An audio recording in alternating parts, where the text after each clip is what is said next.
नमस्कार, स्वागत है आपका। मैं हूं आपके साथ साक्षी जादौन। जेनजी के कब्जे में ईरान।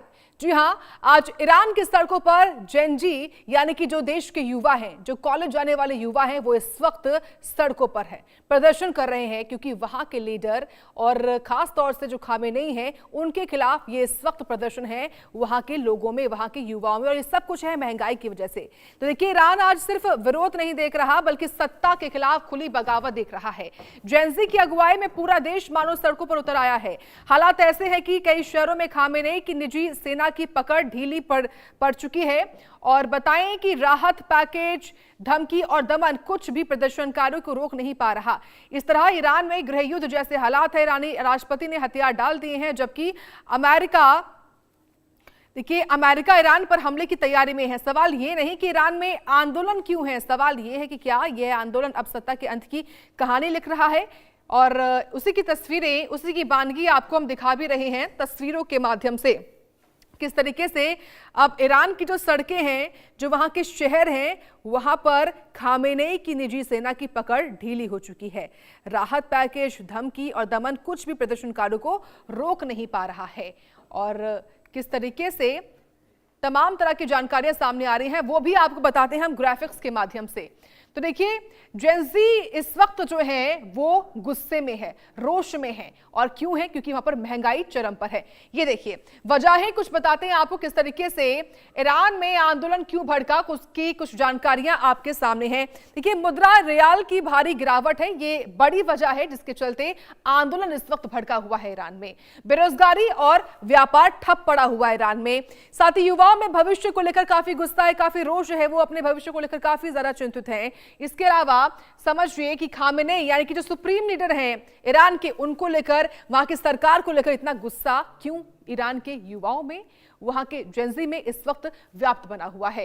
ईरान में आंदोलन क्यों भड़का है, उसकी कुछ वजहें हैं, कुछ बड़े कारण हैं जो आपके सामने हम रख रहे हैं ग्राफिक्स के माध्यम से। किस तरीके से ईरान में इस वक्त जो आंदोलन है, जो वहां आगजनी हो रही है, जो वहां तस्वीरें सामने आ रही हैं, उसकी बड़ी वजहें क्या है। क्योंकि वहां पर आर्थिक हालात लगातार खत्म हो रहे हैं। और आर्थिक हालात तो खत्म हो लगातार देखिए बिगड़ ही रहे हैं, लेकिन महंगाई चरम पर है। ये तमाम वो बड़ी वजहें हैं जिसके चलते इस वक्त जो ईरान है वो जलता नजर आ रहा है। इस पर करेंगे खास चर्चा। और इस वक्त दो खास मेहमान जुड़ चुके हैं, जहां विदेश मामलों के जानकार हैं उरूज खान जी जुड़ गए हैं। बहुत स्वागत है आपका इंडिया न्यूज पर उरूज जी। साथ ही defence expert retired lieutenant colonel Himanshi Singh भी हैं, आपका बहुत स्वागत है इंडिया न्यूज पर। हिमांशी जी, मैं सबसे पहले आप ही के पास आऊंगी और आपसे समझना चाहूंगी मैम कि जेनजी जो कि एक युवा पीढ़ी होती है जो कि देश को आगे बढ़ाती है, लेकिन ईरान की ये युवा पीढ़ी इस वक्त उस देश को खत्म करती नजर आ रही है। इसकी बड़ी वजह आपने क्या देखी, और अभी जो हो रहा है वो कितनी बड़ी चिंता है खामेनेई के लिए?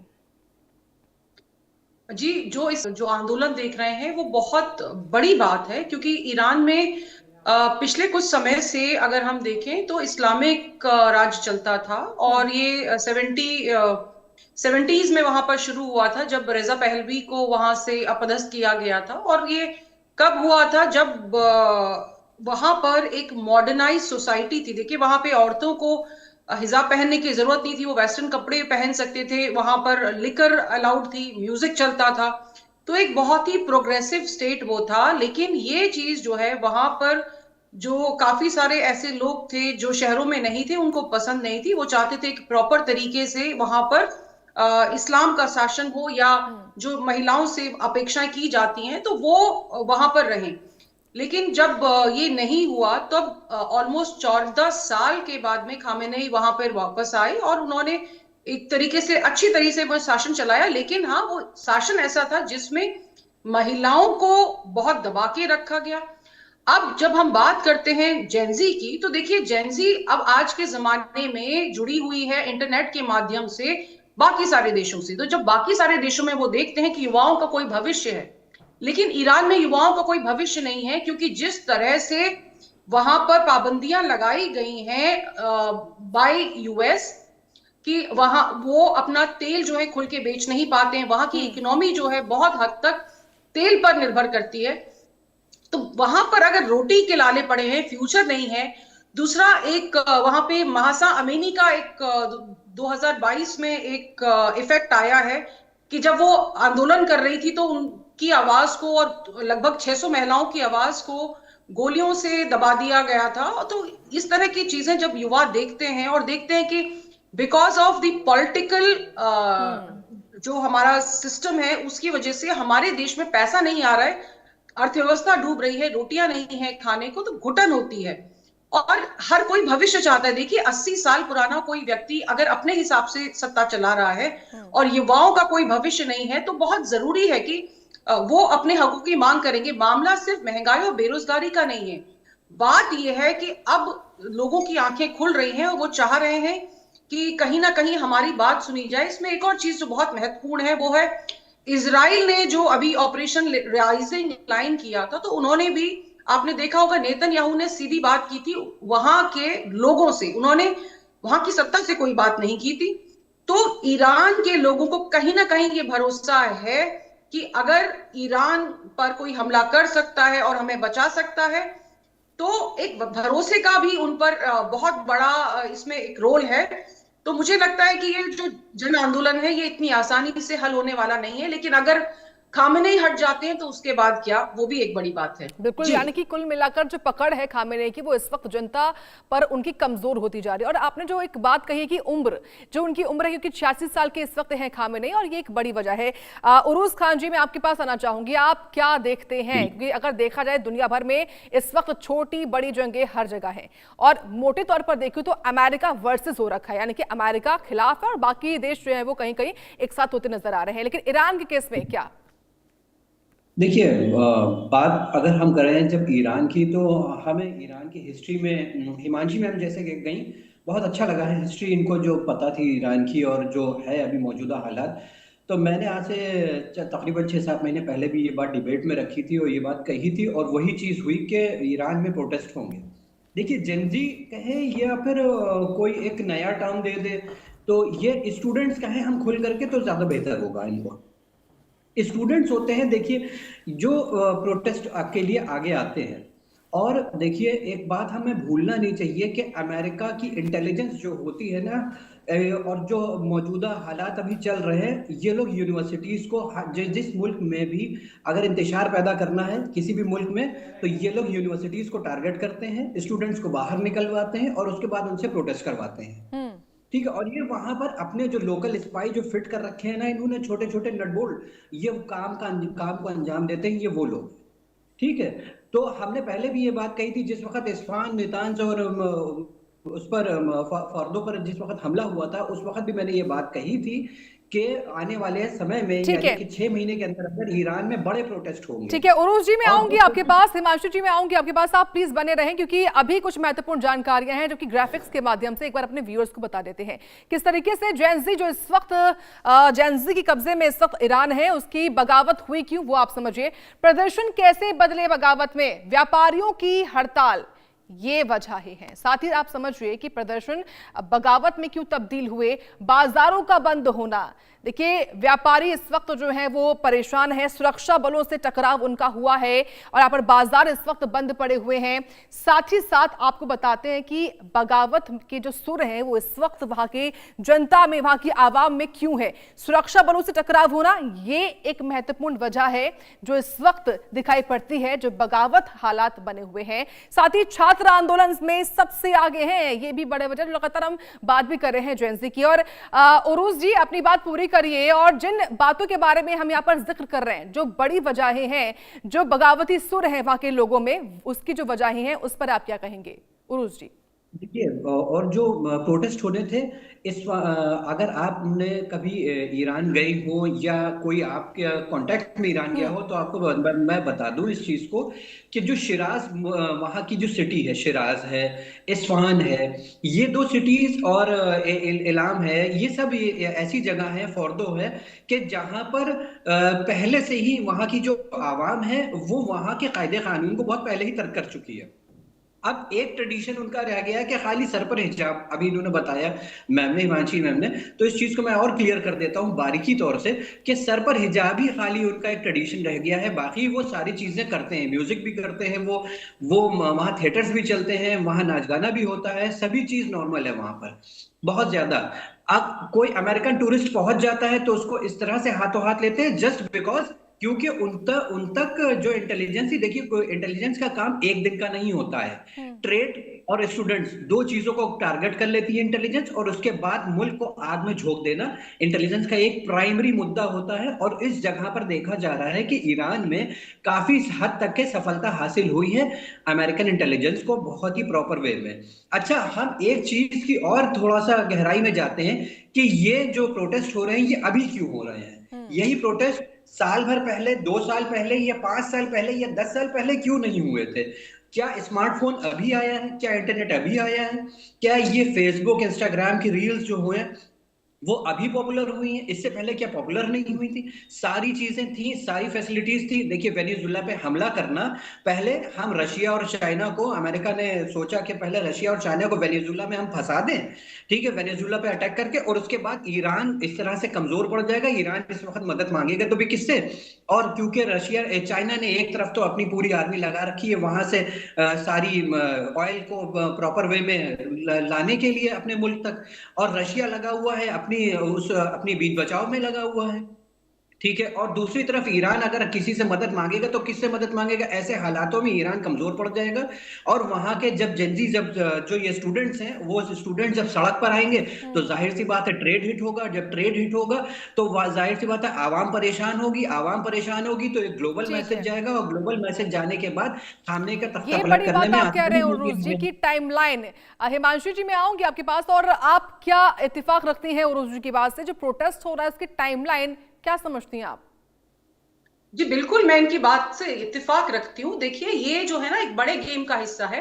अमेरिका नहीं चाहता है कि ईरान खत्म हो, लेकिन वो ये चाहता है कि वहां पर जो सत्ता है उसमें बदलाव आए, और बदलाव अंदर से आए।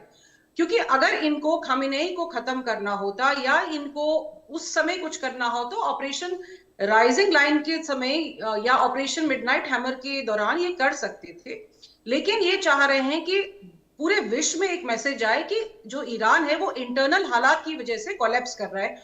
और जो उनके, देखिए, पेशकिया साहब का भी जो मैसेज आया था, उन्होंने एक चीज बहुत बड़ी एक्सेप्ट की है कि हमारी जो पॉलिसीज रही हैं उसकी वजह से हमारे देश में ये हालात हैं, which is a very big thing. क्योंकि वहां पर सिर्फ खाने के लिए, महंगाई के लिए और फ्यूचर के लिए नहीं लड़ाइयां चल रही हैं, तेहरान पर पानी का भी संकट आ गया है। देखिए, जब एक कंट्री यूरेनियम में पानी डालती है, यूरेनियम रिच करने के लिए, अपने न्यूक्लियर पावर बढ़ाने के लिए, और वहीं दूसरी तरफ आम जनता को पानी नहीं मिलता है, तो ये चीजें सुलगती हैं। इसके अलावा एक और चीज है वहां पर कि वो देखते हैं कि हमारा पैसा तो लेबनान और गाजा में जा रहा है, हमास को दिया जा रहा है, हिजबुल्लाह को हम मजबूत कर रहे हैं, तो ये भी एक बड़ा एक रीजन होता है। और एक और चीज होती है, जब वो देखते हैं कि जो हमारे बड़े नेता हैं या जो भी मौलवी साहब हैं वो बाहर कंट्रीज में अपना पैसा लगा रहे हैं, उसके अलावा अंदर भी जब वो घूमते हैं तो उनकी जो जीवन यापन की जो शैली होती है वो थोड़ी सी महंगाई बड़ी भरी होती है, तो आम जनता इससे भी त्रस्त होती है। तो बहुत सारे फैक्टर्स हैं, लेकिन इसमें जो सबसे बड़ी जो हमारी देखने वाली बात है वो ये है कि क्या अगर अमेरिका ईरान को खत्म करना चाहता है तो क्या ये अमेरिका के फायदे में होगा? देखिए, इससे सबसे बड़ा फायदा होगा नेतन्याहू को, वो मजबूत हो जाएंगे, फिर सऊदी मजबूत होगा। क्योंकि अगर ईरान मिडिल ईस्ट में एक बहुत बड़ी बैलेंसिंग पावर है और वहां पर सत्ता परिवर्तन होता है, मेरे को पैनलिस्ट मुझसे एग्री करेंगे, तो मिडिल ईस्ट में इसके बाद स्थिति भयानक होगी। बिल्कुल। तो हिमांशु जी, मैं आऊंगी आपके पास क्योंकि इस वक्त जेंजी ने कहां पर इस वक्त अपना कब्जा किया हुआ ईरान में, एक बार वो हम देख लेते हैं ग्राफिक्स के माध्यम से, किस तरीके से कहां जेंजी का कब्जा है। इसमें देखिए इलाम प्रांत है जहां पर कब्जा है। कैरामान शाह, ये भी एक प्रांत है जहां पर जेंजी ने इस वक्त कब्जा किया हुआ है। इसके अलावा शिराज में भी जेंजी की ओर से कब्जा हो रखा है। देखिए 3 प्रांत तो बताए हमने आपको, साथ ही इस्फहान में भी इस वक्त जेंजी का कब्जा दिखाई पड़ता है। बताएं आपको इस्फहान हुआ या अलग अलग जो हिस्से क्यों ना हुए ईरान के, और यहाँ पर जो है इस वक्त जेंजी का कब्जा जो है वो दिखाई पड़ता है। ये तमाम वो अलग अलग हिस्से हैं ईरान के जहां इस वक्त जेंजी यानी कि जो युवा पीढ़ी है वो दिखाई पड़ रही है और उनकी ओर से यहाँ पर जगह जगह कब्जा किया हुआ है। साथ ही देखिए किस तरीके से ईरान आज एक निर्णायक मोड़ पर खड़ा हुआ है। जेंजी की यह पीढ़ी सिर्फ विरोध नहीं, बदलाव चाहती है। सत्ता का डर टूट चुका है और सड़कों पर हौसले जो है वो उतर आए हैं। खामेनेई शासन जितनी सख्त दिखा रहा है उतनी ही तेज आग भड़क रही है। दुनिया की निगाहें ईरान पर टिकी है। सवाल ये कि क्या यह आंदोलन दबा दिया जाएगा या यही आंदोलन इतिहास बदल जाएगा। ईरान की सड़कों पर आज जो दिख रहा है वो सिर्फ विरोध नहीं, एक नए दौर की आहट है। एक नए दौर की आहट है और यही वो देखिए सवाल हैं जो आज हम पूछ भी रहे हैं। इसी सवाल का जवाब मैं लूंगी आपसे। हिमांशु जी बताइए कि क्या यह आंदोलन दबा दिया जाएगा या फिर यही आंदोलन जो है वो इतिहास बन जाएगा ईरान के लिए। देखिए, जो ईरान का इतिहास रहा है तो मुझे लगता है कि इस जन आंदोलन को दबाना बहुत आसान नहीं होगा, क्योंकि ये आंदोलन भीतर का है। लेकिन अभी भी देखिए तो बहुत हद तक जो फोर्सेस हैं, जो इंटेलिजेंस एजेंसी हैं, वो खामेनेई के साथ है। देखिए, जनता सड़कों पे आ सकती है, जनता विद्रोह कर सकती है, लेकिन सरकार की तरफ से पेशकश की जा रही है कि आप हमसे बात करिए। सरकार अपनी तरफ से कोशिश कर रही है। देखिए, अगर हम अपना देश भी देखें, लोकतंत्र भी देखें, तो जब हम प्रोटेस्ट करते हैं तो हमारी सरकार इतनी आसानी से बात नहीं मानती है। लेकिन क्योंकि वहां पर सरकार को इस बात का इल्म है कि ये बगावत इतनी आसानी से नहीं रुकेगी और ये आगे ना बढ़ के, तो उनकी तरफ से सरकार कोशिश कर रही है। लेकिन जैसा मेरे को पैनलिस्ट ने कहा था कि इसमें बाहर से फंडिंग हो रही है। बहुत सारे जो यूएसए के, सीआईए के जो एजेंट हैं वहां एक्टिव हैं, और हमने ऐसा नेपाल में भी देखा, हमने ऐसा बांग्लादेश में भी देखा, और कहीं पे भी अगर स्टूडेंट्स बाहर आते हैं तो कहीं ना कहीं वहां अमेरिका का रोल होता है। इस बात को हम नकार नहीं सकते हैं। लेकिन जहां भी उन्होंने फुल कंट्रोल किया है, देखिए वो यूजुअली ऐसी जगह हैं जहां पर वो राजधानी तेहरान से अभी भी दूर हैं। और वो दूर इसलिए हैं कि उनको पता है कि अगर क्लोज इन करना है टुवर्ड्स दी कैपिटल, तो उनके पास कुछ अच्छी जगह कब्जे में होनी चाहिए। लेकिन जब तक शासन, प्रशासन और तंत्र उनके साथ खड़ा नहीं होगा, इस आंदोलन को कोई भी दिशा नहीं बनेगी। देखिए, आंदोलन बहुत होते हैं, लेकिन आंदोलन को एक दिशा और दशा चाहिए होती है। तो क्या इस समय जो स्टूडेंट मूवमेंट चल रहा है उसके पास इसका कोई सोल्यूशन है? अगर खामेनेई चले जाते हैं, अंदर की सरकार टूट जाती है, तो उसका सोल्यूशन क्या है? तो बिना सोल्यूशन के अगर जेनजी इस तरह का आंदोलन करती है, विद्रोह करती है, तो उसका एक लास्ट का उनका पॉइंट क्या होगा? मुझे तो इस पे बहुत आश्चर्य हो रहा है कि किसी के भड़कावे में आकर अगर आप अपने देश को अंदर से कमजोर कर रहे हैं, भले ही महिलाएं हाँ अपना हक मांग रही है। कुछ समय पहले एक मैराथन वहां पे ऑर्गेनाइज हुई थी जिसमें था कि आप बुर्का पहन के दौड़िएगा, तो महिलाओं ने मना कर दिया था और वो अपने वेस्टर्न अटायर में ही आई थी। तो इस समय प्रशासन ने जो ऑर्गेनाइजर हैं उनको संज्ञान में लिया था और कहा था कि भाई आप इस तरह की कार्रवाई ना कीजिए। तो मुझे लग रहा है कि जितना दिखाया जा रहा है कि खामेनेई सरकार दबा रही है लोगों को, उतना नहीं है। मुझे लगता है मीडिया कहीं ना कहीं बायस्ड है इन चीजों को दिखाने के लिए, और जेनजी के प्रोटेस्ट को अल्ट्रा मुझे वायलेंट करके पोर्ट्रे किया जा रहा है। कहीं ना कहीं मुझे लगता है कि इस तरह की चीजें भी हैं जो उरुस साहब बेहतर बता पाएंगे। उरुस जी, अगर ये विरोध नए दौर की आहट है तो बड़ा बदलाव कब तक? देखिए, बहुत मुमकिन है हद तक कि अगले 3 महीने जो ईरान के लिए बहुत बहुत ही मुश्किल है, क्योंकि रजा पहलवी ने जिस समय अभी हाल में ही मीटिंग करी थी 8 महीने पहले जब जा करके, और वो मीटिंग इंग्लैंड में हुई थी पहली मीटिंग इनकी, दूसरी मीटिंग इनकी लॉस एंजलिस में हुई थी, और तीसरा के ये इजराइल चले गए थे, इजराइल में मीटिंग करी थी। तो ये तीनों चीजें देखिए टारगेटेड स्पॉट हैं। ये तीनों मुल्क ऐसे हैं, ये तीनों जगहें ऐसी हैं कि पूरी दुनिया पे सत्ता हासिल करना चाहते हैं ये तीनों, जो कि कहा जाए कि कहते हैं कि शक्ति के नशे में जो चूर हो जाता है बिल्कुल एकदम। तो ये तीनों चीजें ऐसी हैं कि रजा पहलवी को ये चाह रहे हैं किसी तरह हम बिठा दें। हाँ, अगले 3 महीने ईरान के लिए इतने ज्यादा फ्रेजाइल हैं, इतने ज्यादा कमजोर हैं कि वो 3 महीने में ये प्रोटेस्ट अगर बढ़ा नहीं पाए, जो इंटेलिजेंस है सीआईए जो है ये बढ़ा नहीं पाई, और अगर ये बढ़ा ले गए और ईरान कंट्रोल नहीं कर पाया प्रोटेस्ट को, तो बहुत हद तक के मुमकिन है कि यहाँ पर अपनी ये पीस फोर्सेस के नाम से अपनी ये फोर्सेस उतारने की कोशिश करेंगे। इसमें 2 मुल्क बाहर के और इसमें घुसपैठ करने की कोशिश करेंगे मीडिएशन के नाम पर, और इस तरह से।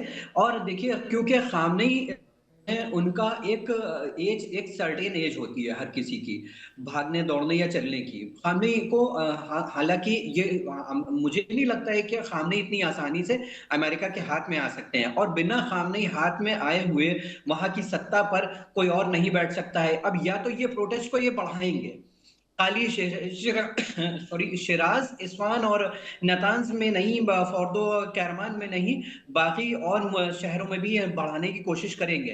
हालांकि दूसरी तरफ देखा जाए तो इनके जो खामनी के जो वहां पर जो समर्थक हैं वो भी बड़ी तादाद में खड़े हुए हैं सड़कों के ऊपर। और खाली सड़कों पे नहीं, अभी हाल में ही मीटिंग भी चल रही है ईरान में, इंटरनल मीटिंग्स चल रही है कि किस तरह से इसको कंट्रोल किया जाए। तो देखिए, मैं एक बड़े पैमाने पे बात करता हूं कि अगर किसी भी मुल्क में इस तरह की प्रॉब्लम आ रही है तो सबसे पहले वहां की गवर्नमेंट्स को चाहिए कि वहां की यूनिवर्सिटीज को भी कंट्रोल करना चाहिए। अगर यूनिवर्सिटीज को कंट्रोल कर लेते हैं शुरू से तो इस तरह के हालात नहीं आते हैं जिस तरह के हालात इस वक्त ईरान में बने हुए हैं। आगे ईरान में ये भी होगा, देखिए अभी मैं और चीज बता दूं कि आगे ईरान में ये भी होगा कि हो सकता हो कि वहां पर कोई पड़ोसी मुल्क उनका नई उनके साथ करतूत का चालू करना शुरू कर दे। ठीक है, जैसे इराक को इन्होंने अभी अभी हाल में ही, अभी तक इराक से इनके टर्म्स अच्छे नहीं चल रहे थे, मगर यह है कि इराक में जब ईरान ने यूएस ने अपनी गवर्नमेंट बैठाई थी और अपने तरीके से बैठाई थी, तो अपने ही टर्म्स एंड कंडीशन में बैठाई थी इराक में गवर्नमेंट उन्होंने, जिस समय सद्दाम हुसैन का तख्ता पलट हुआ था। और फिर उसके बाद से बात जितनी भी सारी चीजें वहां पर मॉडिफिकेशंस होते चले गए हैं, तो इराक और ईरान में ज्यादा फासला तो रह नहीं गया है।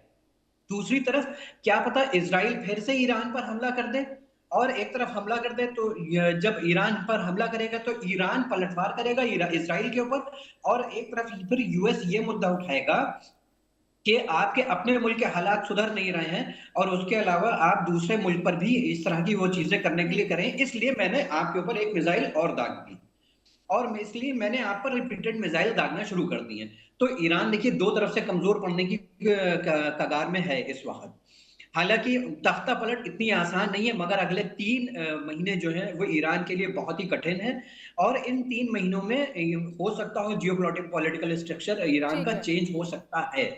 और एक बात मैं आपको बता, जो बात आपकी ओर से कही गई है वो बहुत महत्वपूर्ण रही। हिमांशु जी, इस पर मैं आपसे जानना चाहूंगी, जो बात कह रहे हैं रोज जी की वहां के लीडर को यूनिवर्सिटीज पर कंट्रोल करना चाहिए हिमांशु जी, और इसी को लेकर या फिर क्योंकि कुछ सोर्सेज ये भी जानकारी दे रहे थे कि जो खामेनेई है वो रूस भाग सकते हैं, क्या रूस भागना उनके लिए एक बेहतर विकल्प होगा या फिर अपने देश में रहकर मुकाबला करें वो इन हालातों का?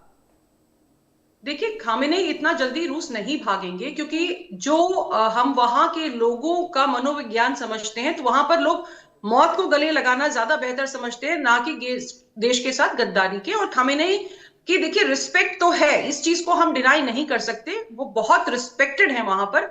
लेकिन प्रॉब्लम वो नहीं है, प्रॉब्लम ये है कि तेहरान यूनिवर्सिटी पे स्टूडेंट्स का कब्जा है, इलम पे है, शिराज है, बलूचिस्तान है, कुर्दिस्तान में भी वो कोशिश कर रहे हैं।